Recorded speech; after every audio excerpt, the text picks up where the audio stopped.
What is going on, everybody? Welcome back to the channel. Today is going to be episode number 1 of the walk around of the truck.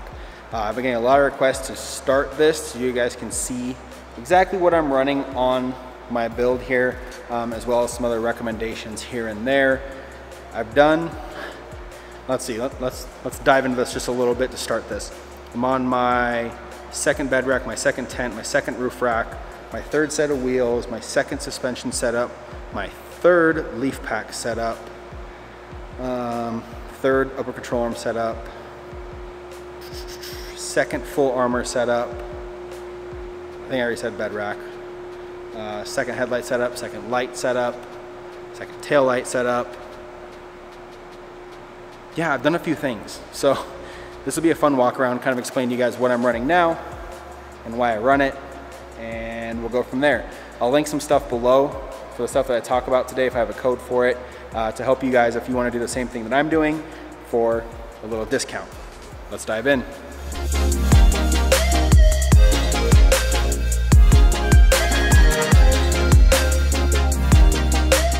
So let's talk suspension first.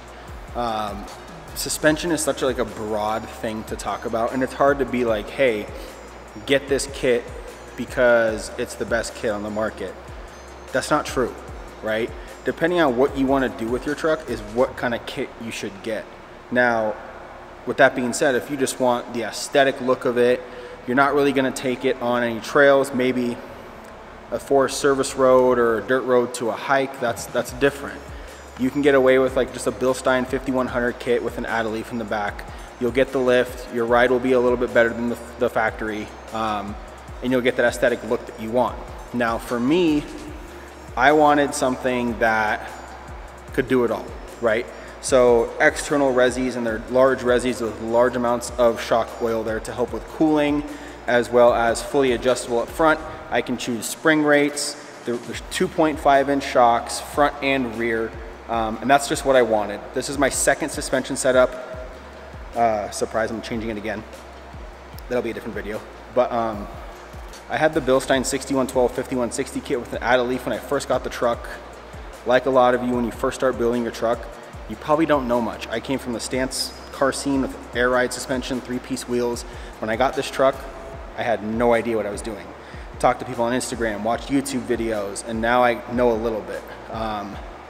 So let's dive into my suspension setup and why I'm running it.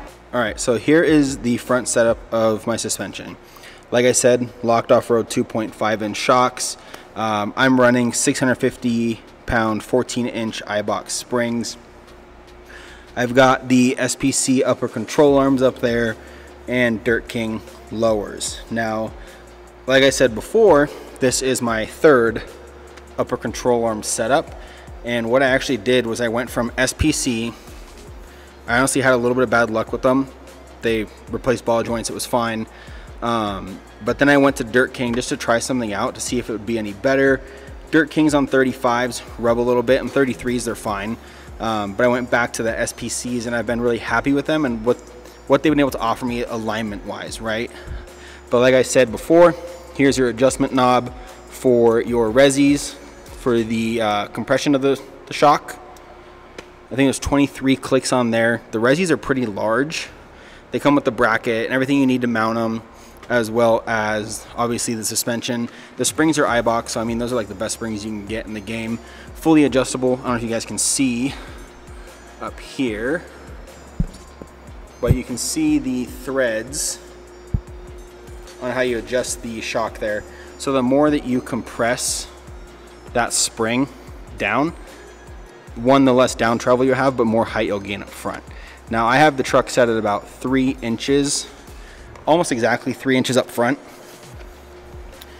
And with that, it sits like this, right? But again, the SPCs are nice because they allow for you to have more adjustability. So you can adjust caster and camber on here very easily with these. And these ball joints are super easy to replace. It's literally remove this I think it's a 32 millimeter nut. Remove that, the ball joint falls out, you're good to go. Torque it back down, 150 foot-pounds. your ball joints replaced. Now make sure you guys are greasing these. They say every 5,000 miles. I say probably every 2 to 3 times you go off road, just for maintenance wise, but it's really up to you. So I'll link this kit down below in the description. My code will save you guys 10% on the lock setup and everything else they offer on their site, like the Dirt King lowers, Dirt King uppers, whatever you guys need on there, it's 10% off. Let's dive into leaf packs. So with the leaf packs, this is my 3rd leaf pack setup. My first one was just a regular Icon add a leaf to the OEM pack. Terrible. Absolutely.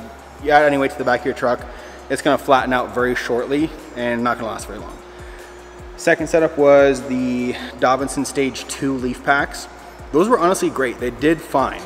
I went with Deavers Stage 3s because I added the C4 rear bumper with the tire carrier, jerry cans, and then also the a deck system. So I wanted something that can handle the weight consistently. 1, as a daily driver. 2, as my weekend warrior, my wheel and rig, right? This truck is my daily driver, so I don't absolutely like try and break it. Influencer, whatever you guys want to call it. But I do wheel the truck more than a lot of people wheel their 3rd gen Tacomas. So far, this leaf pack setup has been great. They do rust kind of fast, which is weird. I think it's just the coating on them, but it is what it is. But as you guys can see, that's the lift I've got in the back. I think it's about 2.5 inches or so. That's Stage 3. That's with bed rack, tent, steel rear bumper, 35-inch spare on the back, my deck system, everything you can probably get weighing it down. So Deavers, they've been great so far.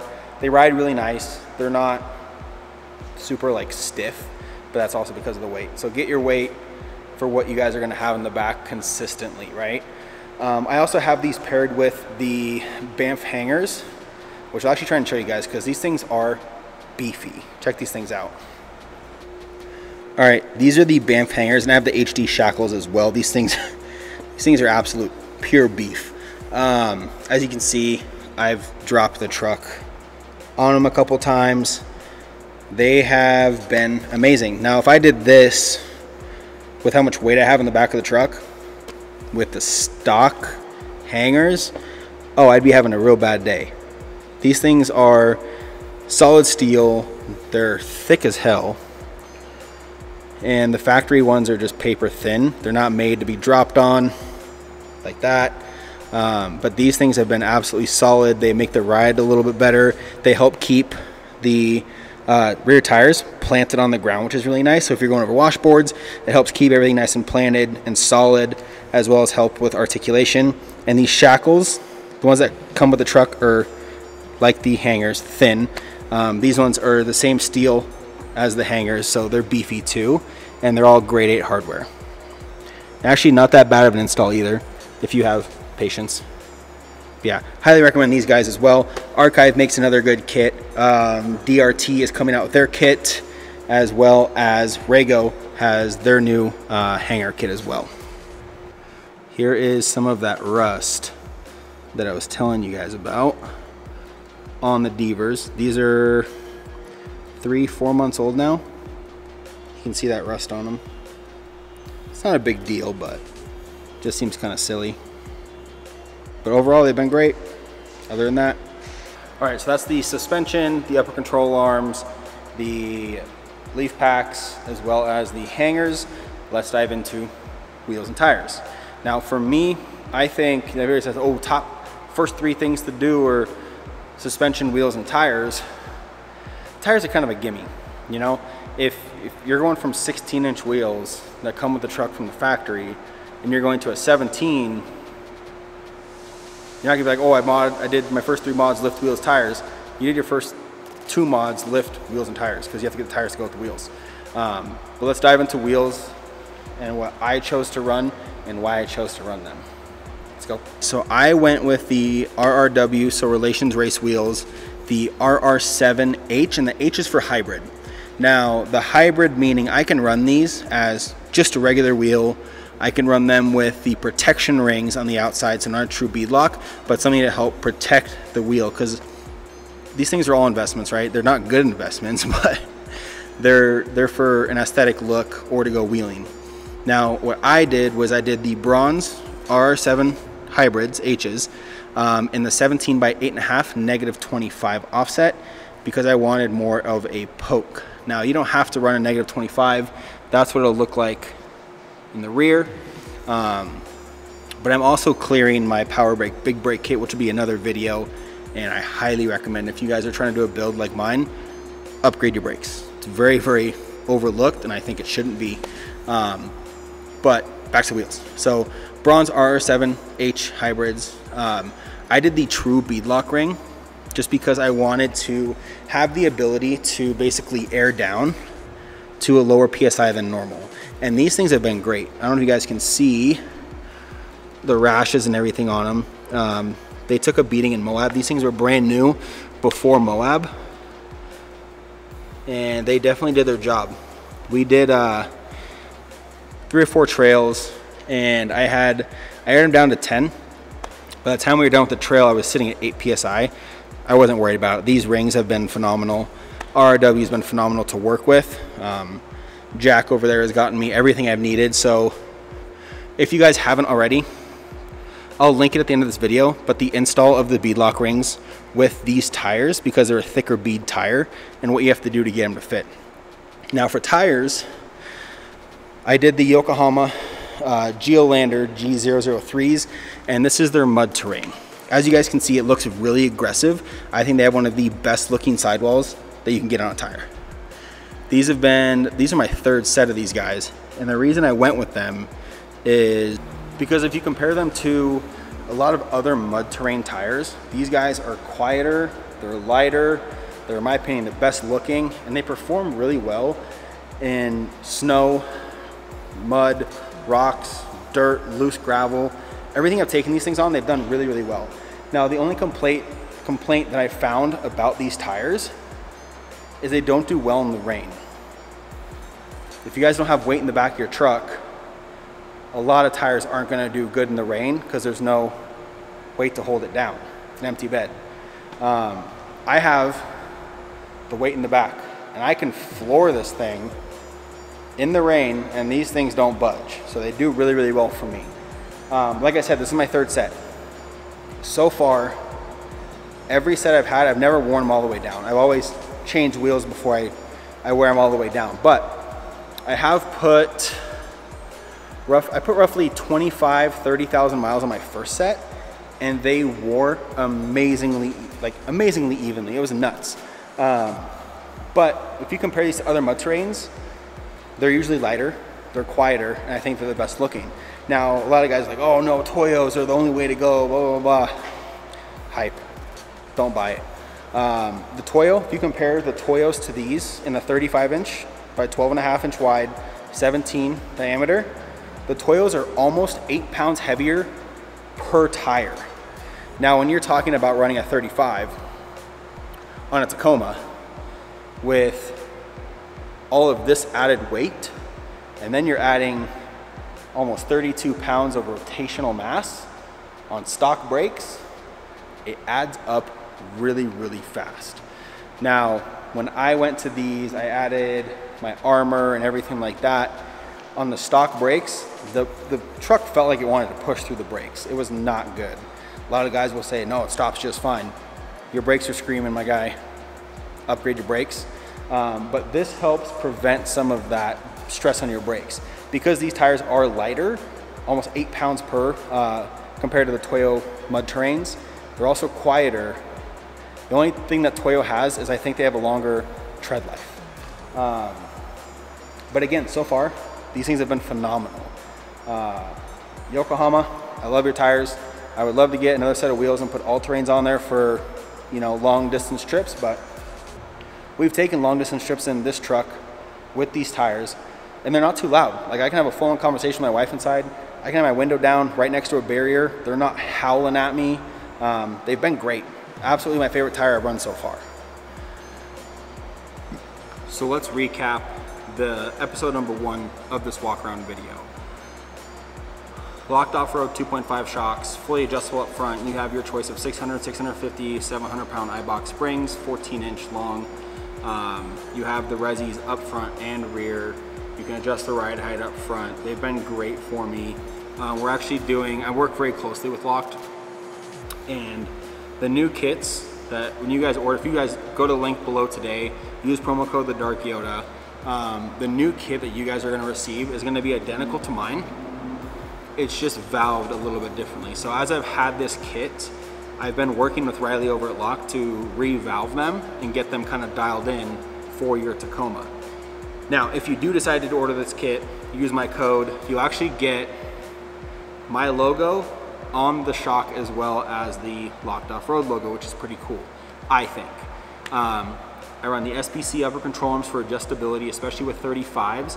And I feel like I need to do a whole other video on how to fit 35s properly and what should be done when running 35s on this Tacoma. I think that might be one of my next videos, because a lot of guys take a lot of shortcuts, and it's not the safest thing to do, especially if you're wheeling or just daily driving. There's a lot of things that people kind of miss, and I think they just don't know about, which I want to help you guys kind of be more educated on it. The reason I run the Dirt King lowers is they are just absolutely beefy and strong as hell, as well as the maintenance aspect of them. They're easy to maintain. They're a lot stronger. The ball joints are stronger. The bushings are a lot better than the factory.